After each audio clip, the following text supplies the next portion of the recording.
Party के लोग, RSS के लोग, आरएसएस के गुंडे जो देश में दानिश अली की मॉब लिंचिंग की ओर आगे बढ़ने की बात कर रहे हैं कि मैं तुझे दोबारा संसद में खड़ा होकर बोलने नहीं दूंगा।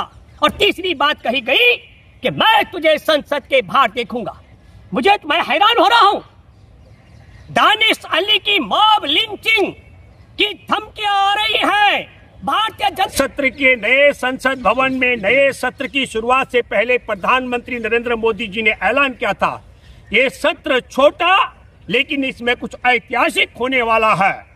और वह ऐतिहासिक आप हम सब लोगों ने देखा। मैं बहुत यकीनी तौर पर, मैं ही नहीं, मेरे जैसे तमाम देश के लोगों को बहुत बड़ा आघात हुआ जब हमने ये देखा कि भरी संसद के अंदर अमरोहा के सांसद, जहां 16 लाख से ज्यादा मतदाता है, वहां से चुने हुए सांसद दानिश अली को, जो बहुजन समाज पार्टी का सांसद है, किस तरीके से भारतीय जनता पार्टी के एक सांसद रमेश बिधूड़ी ने जो धमकी दी, जिन शब्दों का चयन किया, वहां तमाम, मैं उन शब्दों पर वापस नहीं जाना चाहूंगा, लेकिन उन शब्दों के साथ साथ कहा गया कि यह आतंकवादी है। और दूसरी बात कही गई कि मैं तुझे दोबारा संसद में खड़ा होकर बोलने नहीं दूंगा। और तीसरी बात कही गई कि मैं तुझे संसद के बाहर देखूंगा। मैं हैरान हो रहा हूं। दानिश अली की मॉब लिंचिंग की धमकियां आ रही है। भारतीय जनता पार्टी के लोग, आरएसएस के लोग, आरएसएस के गुंडे जो देश में दानिश अली की मॉब लिंचिंग की ओर आगे बढ़ने की बात कर रहे हैं। जरा कल्पना कीजिए, अभी हमारे देश में G20 हुआ, उसमें दुनिया पर राज करने वाला, अंग्रेजों पर राज भारत का, भारत वंशी ऋषि सुनक वहां के प्रधानमंत्री है। वहां ईसाई बहुल देश है, दुनिया पर उसका राज रहा है, डंका बोलता है। लेकिन कहीं उन लोगों ने यह नहीं कहा कि हमारे गुलामों का वंशज एक हिंदू आकर के हम पर, हमारे देश का प्रधानमंत्री कैसे बन सकता है।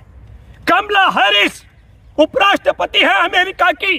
जरा कल्पना कीजिए, हमारे भारतीय मूल की कमला हैरिस वहां पर उपराष्ट्रपति है। दुनिया के सबसे ताकतवर देश और लोकतंत्र में भारतीय मूल की बेटी वहां पर उपराष्ट्रपति है। अभी राष्ट्रपति की दौड़ में विवेक रामास्वामी, एक हेली है, निकलो हेली, और हर्षवर्धन, वो राष्ट्रपति की दौड़ में अमेरिका के अंदर है।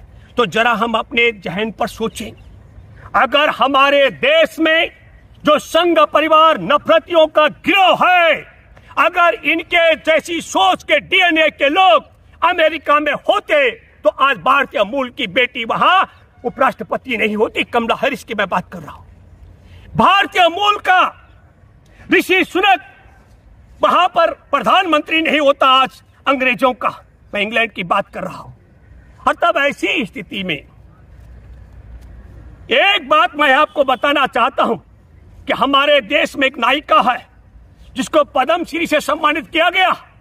मोदी सरकार के माध्यम से राष्ट्रपति ने, मैं नवंबर 2021 का जिक्र कर रहा हूं, और जैसे उसे पद्मश्री से नवाजा गया, उसने कहा 1947 में मिली हुई आजादी झूठी थी, भीख में मिली हुई आजादी थी, असली आजादी 2014 में मिली है।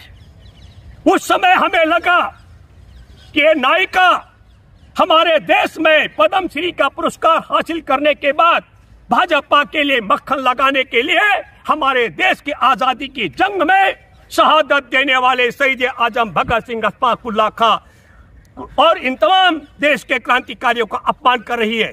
देश में देश की आजादी के लिए जेल यात्रा करने वाले गांधी से लेकर सुभाष चंद्र बोस से लेकर के और जवाहरलाल नेहरू, पंडित जवाहरलाल नेहरू, सरदार पटेल और तमाम ऐसी एक बड़ी कतार का अपमान कर रही है। चंद्रशेखर आजाद का अपमान कर रही है, हमारे देश की आजादी का अपमान कर रही है।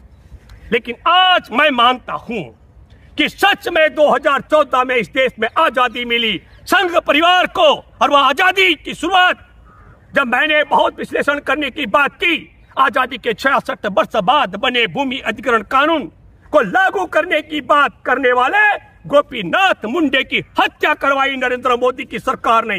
क्यों? 26 मई 2014 को जिस दिन सरकार बनी थी, उसके 2 दिन बाद 28 मई को एक पत्रकार ने पूछा गोपीनाथ मुंडे को इस कानून का क्या करेंगे। उन्होंने कहा तत्काल क्रियान्वयन करेंगे। वह कानून का क्रियान्वयन होता या नहीं होता, लेकिन 3 जून को गाड़ी तेज चल रही थी और गोपीनाथ मुंडे की हत्या कर दी गई। कैसे हो सकता है? गाड़ी तेज चल, ब्रेक मार दे, हत्या हो गई। मैं मानता हूं कि आजादी मिली है, आजादी मिली है इन्हें संसद के अंदर विपक्ष के सांसद को संसद के अंदर धमकी देने की, उसे कटवा, आतंकवादी और उसे मुल्ला कहने की और उसे संसद के बाहर देखने की आजादी मिली है। इन्हें आजादी मिली है। हमारे देश में कौशल और उसके पति की हत्या का मैं जिक्र कर रहा हूं। 2005 में उस फेक एनकाउंटर की बात कर रहा हूं। उसमें तड़ी पार रह चुके अमित शाह को सजा होने वाली थी। 1 दिसंबर 2014 को जस्टिस लोया की हत्या कर दी गई। यह आजादी मिली है। आजादी मिली है केंद्र में अच्छा कानून लागू कराने वाले मंत्री गोपीनाथ मुंडे की हत्या करने की आजादी मिली है। तड़ी पार रह चुके शख्स को सजा सुनाने से पहले जस्टिस लोया की हत्या करने का मैं आपको बताना चाहता हूं।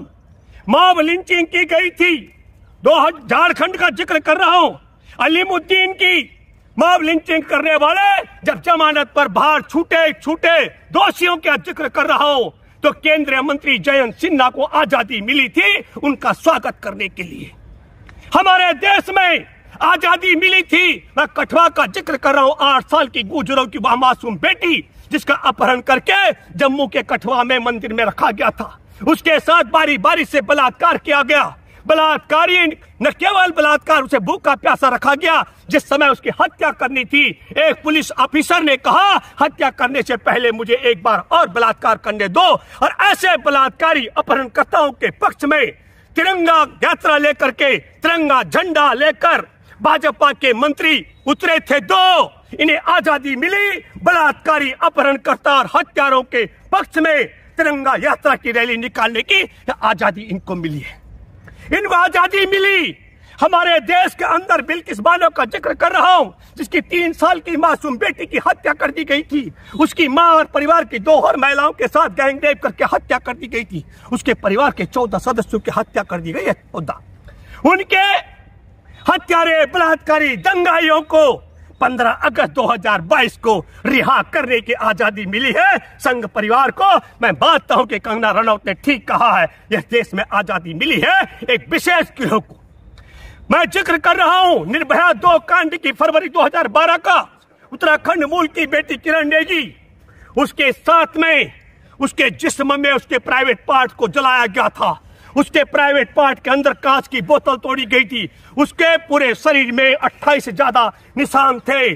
उसे बलात्कार करने वाले, बर्बर तरीके से मारने वाले, आपको बता दूं मनमोहन सिंह की सरकार के कार्यकाल में फरवरी 2014 में उन्हें फांसी की सजा सुनाई गई थी और उन्हें 2022 के नवंबर में रिहा कर दिया गया। फांसी की बजाय बाइज्जत बरी कर दिया गया। ये आजादी मिली है संघ परिवार की सरकार को। बलात्कारी अपहरण करना, बर्बरता के साथ में बेटी का खत्म कर देना, ये आजादी मिली है। एक अभी सितंबर 2022 का जिक्र कर रहा हूं।